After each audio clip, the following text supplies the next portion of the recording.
नयागढ़ सीमा डेई ओडिशार सीमा डेई एपरिक भारतर सीमा डेई सारा विश्व में बर्तमान छेनापोड़ गोटे प्रिय मिठा भाव में पहुँच सारा जदिओ ये मिठाटी सबुठ तरुण मात्र 70-80 वर्ष जन्म 40 दशक स्वाधीनता जो समय भारत पाइला से पाखापाखि मिठा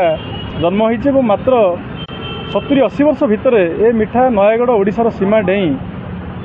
विश्व सारा विश्व में पहुँचले ओडिशार गोटे प्रिय मिठा ओडिशार गोटे अत्यंत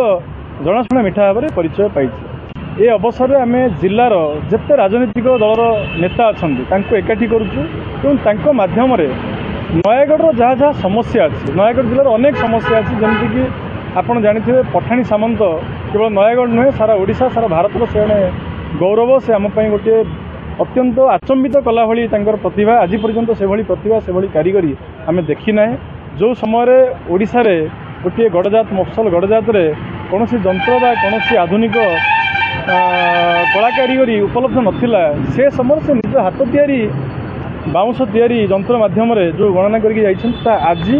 गतकाली आसंता हजार हजार वर्ष पर्यंत आमर जो गणना को स्थिर कर जो जन्मपीठ अच्छी खंडपड़ा ठारे आपड़ देखते बर्तमान सरकारी स्तर विभिन्न जन्मपीठर विभिन्न महापुरुषों जन्मपीठर विकास कराऊँच किंतु आमर बारंबार दाबी सत्वे स्थानीय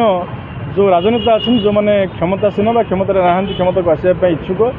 से अनाग्रह बा से अणदेखा जो एपर्यंत खंडपड़ारे पठाणी सामंत जो भूमि जो तीर्थक्षेत्र पठाणी सामंत तार उन्नयन हो पारि ना आमर गोटे दाबी यही अनुष्ठान यही उत्सव माध्यम जे सरकार ये जो निर्वाचन प्रतिश्रुति जो मैंने सब अच्छा राजनीतिक दल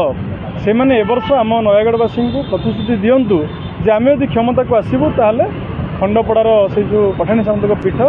ताकू गोटे जातीय पीठ भाव में जमी महापुरुष गोपबंधुर पीठ होती निकट में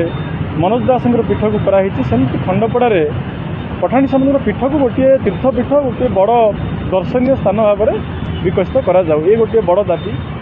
एवं जलसेचन समस्या दीर्घ वर्ष रही सेठी गोटे प्रकल्प एपर्यंत तार कार्य हो पारना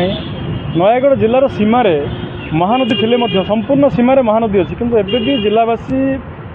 जलसेचन एवं पानीय जल वंचित पानीय जल एवं आरंभ होती सरकार तरफ किंतु जलसेचन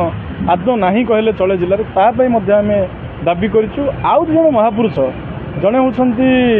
जदुमणि रीतियोग्य जड़े महान कवि आम समस्त जाने आउ जड़े होती पाठागार आंदोलन जे होती स्रष्टा दासी आजा दाशरथी पट्टनायक दुई पीठ को उन्नति करवा एवं जो कृति जो कार्य ताकू केमती अधिक लोकाभिमुख करा अधिक लोक पाखे पहुँचेबा से नहीं कि आम राजनीतिक दल मान पाखे दाबी रखुँ से निर्वाचन में निज इस्ताहार सामिल करूँ ये छेनापोड़ दिवस गोटे मिठार उत्सव ये उत्सव गोटे मिठा उत्सव गोटे अत्यंत सुआदिया उत्सव कारण यही उत्सव आम नयागढ़ मिठा पिठा सांग को नयागढ़ विभिन्न लोककला दासकाठिया धुड़ुकी पाला चढ़िया चढ़ी नाच ढण कोईला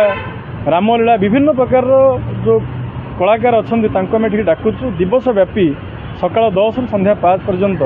ताहा प्रदर्शित हेबो आपण माने समस्त को गणमाध्यम माध्यम मु सारा ओडिशावासी को अनुरोध करुच्ची गोटे मुक्त उत्सव जे के ये आसीपारे आपण मैंने सपरिवार आसतु मिठा पिठार मजा नवा सह ये उत्सवर आनंद नियंतु एवं आमर ये जो महतर उद्यम ये मिठा माध्यम गोटे अंचल गोटे